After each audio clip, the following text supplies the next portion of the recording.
Virtual warriors sorry vulgar warriors இவரெல்லாம் என்னோட 3வது புருஷன். ஆனா இவருக்கு எனக்கு இப்பதான் ஃபர்ஸ்ட் டைம் கல்யாணம் ஆயிருது. அதுக்கப்புறம் வந்து இந்த எனக்கு இதுக்கு முன்னாடி கல்யாணம் ஆனது வந்து ஒரு சீரியல் ஆச்சு, தென்றல் வந்து என்னை தொடும். அதுக்கு முன்னாடி கல்யாணம் ஆனது அம்மன் தாய் படத்துல கல்யாணம் ஆச்சு. ஸோ ஆஸ் பர் நம்ம records of the TVK warriors sorry vulgar warriors இது வந்து 3வது கல்யாணம். இந்த நாயை பத்தி பேசக்கூடாதுன்னு நினைச்சா மறுபடியும் பேச வச்சிடலாம் மக்களை. என்னமோ வந்து இவ பெரிய உத்தமின்ற மாதிரியும் இந்த மாதிரி வந்து கலோக்கியெல்லாம் வந்துட்டு ஜாலியா வந்துட்டு எனக்கு 3 புருஷன் சொன்னா யாரும் வந்துட்டு அதை வந்துட்டு இவ தைரியமா பேசுறாளே தப்பு பண்ணிருக்க மாட்டா அப்படின்னு சொல்லி நினைச்சிருவாங்க. அதனால கேஷுவலா விட்டுருவாங்க அப்படின்னு சொல்லிட்டு அப்படி கேஷுவலா பேசுறான்.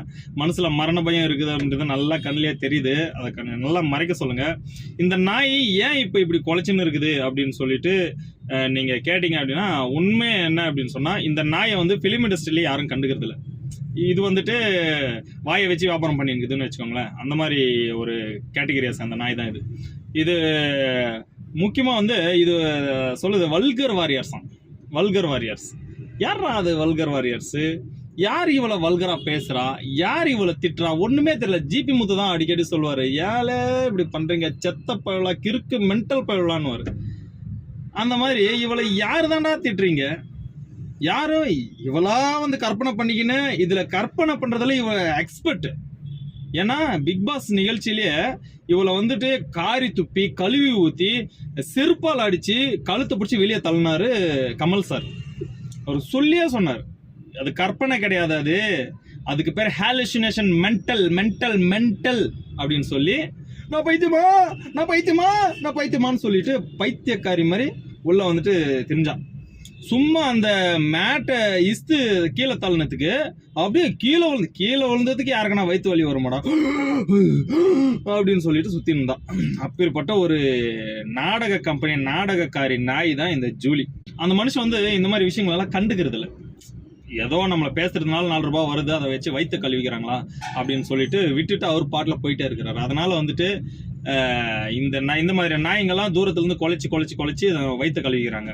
சரி பாயிண்ட் போட்டோம். இந்த நாய் உண்மையிலே அக்கறையோட இந்த விஷயங்களெல்லாம் எடுத்து செய்யுது அப்படின்னு சொன்னா ஒசூர்ல, கிருஷ்ணகிரி மாவட்டம் ஒசூர்ல ஒரு 2 வயசு குழந்தைய ஒரு திமுகவை சேர்ந்த நிர்வாகி கற்பழிச்சு 2 வயசு குழந்தைய கற்பழிச்சு கொலை பண்ணியிருக்கான். கேட்டு பாருங்க, விசாரிச்சு பாருங்க மக்களே என்ன இருக்குன்னு சொல்லிட்டு. ஒரு கணவன் கூட சண்டை போட்டு தூரமா இருந்த ஒரு பொண்ணு கூட பழகி அந்த பொண்ணு கூடயும் இவன் ஒன்னா இருந்துட்டு அந்த பொண்ணோட 2 வயசு குழந்தைய கற்பழிச்சு கொலை பண்ணியிருக்கிறான். இவனெல்லாம் இதை பத்தி பேசுறதுக்கு இந்த நாய்க்கு உண்மையிலேயே தைரியம் வருமா, இல்ல தைரியம் வந்து பேசிட்டா சும்மா விட்டுருவாங்களா? முக்கியமான இந்த நம்ம சமுதாயத்துல நடந்துட்டு இருக்கிற பாவங்க, மாபெரும் பாவங்க, குழந்தைங்களை கற்பழிச்சு சாவடிக்கிறது, ஜாதி பிரச்சனைங்க, இந்த ஜாதிக்காரன் அந்த ஜாதிக்காரன் வெட்டி சாவடிக்கிறது, பிறப்புறுப்பு ஆணுறுப்பை அறுத்து சாவடிக்கிறது, எவ்வளவோ கொடுமைங்க நடந்துன்னு இருக்கு. அந்த மாதிரி கொடுமைகளெல்லாம் விட்டுட்டு போய் அந்த மனுஷன் அவர் பாட்டில் அவர் வேலையை பார்த்துன்னு போயின்னுக்கிறாரு. அரசியல்ல வந்துட்டு ஏதோ நல்லது செய்யணும்னு நினைக்கிறாரு. நல்லது செய்யலன்னா நீ கேளு, விமர்சி. கரெக்டா இவரை மட்டும் நம்ம பேசி பப்ளிசிட்டி வாங்கிக்கணும் அப்படின்னு சொல்லிட்டு பிளான் பண்ணி வந்துட்டு பப்ளிசிட்டி வாங்கினேன் அப்படின்னு சொன்னா ஜூலி உன்னோட வண்டவாளம் இங்க வெளியே வந்துருச்சு. கிட்னி திருடுற கும்பலோட நீ சுத்துற அப்படின்றத கண்டுபிடிச்சி வெளியே கொண்டு வந்துட்டாங்க. இது விசாரணையில மட்டும் உண்மையிலேயே இது உண்மைன்னு தெரிஞ்சு வந்துச்சுன்னா உன் டங்குவார டாரா அறுத்துருவாங்க போலீஸ்காரங்க. அதை மட்டும் மனசுல வச்சுக்கோ. இதே மாதிரிதான் மீரா மிதுன் அப்படின்னு சொல்ற ஒரு பைத்தியம் வந்துட்டு தொடர்ந்து வம்பிழுத்துட்டே இருந்துச்சு. யாருமே கண்டுக்கல, அந்த நாயை வந்து கண்டுக்கவே இல்லை. லெஃப்ட் ஹேண்ட்ல டீல் பண்ணி தான் தள்ளிட்டு இருந்தா. உன்ன மாதிரி அவளை விட மோசமான கலிஜினி, அவளையே வந்துட்டு லெஃப்ட் ஹேண்ட்ல டீல் பண்ணோம். அவளை விட மோசமான கேவலமான கலிஜினி நீ. பிக் பாஸ்ல இருந்து கலாமாஸ்டர் இருந்து எல்லாருக்கிட்டையும் செருப்படி வாங்கி வெளியே வந்து இப்போ அவன் காலை பிடிச்சி கையை பிடிச்சி சான்ஸை வாங்கி சீரியலுங்களில் நடிச்சிட்டு இருக்கிற. நவதுவாரத்தையும் மூடிட்டு அதை மட்டும் நீ உன் வேலையை பாரு. இல்ல இப்படித்தான் கண்டினியூவா நான் பண்ணிட்டு இருப்பேன் அப்படின்னு சொன்னா கண்டிப்பா உங்க விஷயத்த நோண்டுவாங்க. ஜெயில நீ களி திங்கிறது 100க்கு 100% கேரண்டி அப்படின்றது வந்துட்டு உறுதியாகி போச்சு. வடிவேல் அவர்கள் வந்துட்டு இதே மாதிரி தான் வந்து கேம்பெயின் பண்ணாரு. அன்னைக்கு அவரோட மார்க்கெட் போனது.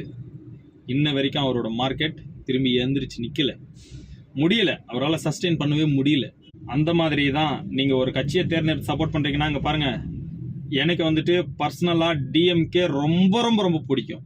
இந்த மண்ணுல ஒரு கட்சி தொடங்கினதுல இருந்து இன்னைக்கு வரைக்கும் அதே குறிக்கோளோட அதே சித்தாந்தத்துல நிலைச்சிருக்கிறாங்கன்னா அது டிஎம்கேன்றது அது மறுக்க முடியாத அழிக்க முடியாத உண்மை. அது நமக்கும் தெரியும். ஆனா இதனால வந்துட்டு புதுசா ஒருத்தர் கட்சியை தொடங்கி இருக்கிறாரு. அவரை வந்துட்டு அசிங்கப்படுத்தணும், அவமானப்படுத்தணும், அவரை வந்துட்டு கேவலப்படுத்தணும் அப்படின்ற ஒரு எண்ணத்துல வந்தா கண்டிப்பா அது கம்ப்ளீட்டா தப்பான ஒரு விஷயம். அதனால இந்த ஜூலி மாதிரியான கலீஜுங்களை லெஃப்ட் ஹேண்ட்ல டீல் பண்ணி ஓரம் கட்டுங்க, ஒதுக்கி விட்டுட்டு நம்ம வேலையை பார்த்துன்னு போகலாம். மறுபடியும் அவ வந்துட்டு வேணும்ட்டே தான் நாம அவளை பத்தி பேசணும் அப்படின்றதுக்காகவே தான் மறுபடியும் வீடியோ போடுறான். வல்கர் வாரியர்ஸ் ஒரு நாள் இந்த வீடியோவை நீங்க குறிச்சு வச்சுக்கோங்க. அந்த நாய் செஞ்சுட்டு இருக்கிற தொழிலுக்கு ஒரு நாள் ஜெயில கழித்து நின்று நம்மளை சந்திப்பா. அன்னைக்கு நம்ம அவளை பேசிக்கலாம். அது வரைக்கும் அவளை டீலில் விட்டு லெஃப்ட் ஹேண்டில் டீல் பண்ணிட்டு கழிச்சு விட்டு வேலையை பாருங்கள் மக்களே. அடுத்த வீடியோ உங்களை சந்திக்கிறேன். இன்னொரு விஷயம் சொல்லிடுறேன் மக்களே, நீங்கள் இப்படியெல்லாம் சொல்கிறதுனால நீ டிவிகே கட்சியா அப்படின்னு சொல்லி யாரும் நினைக்காதீங்க. நான் டிவிகே கட்சியும் கிடையாது, எந்த கட்சியை சார்ந்தவனும் கிடையாது.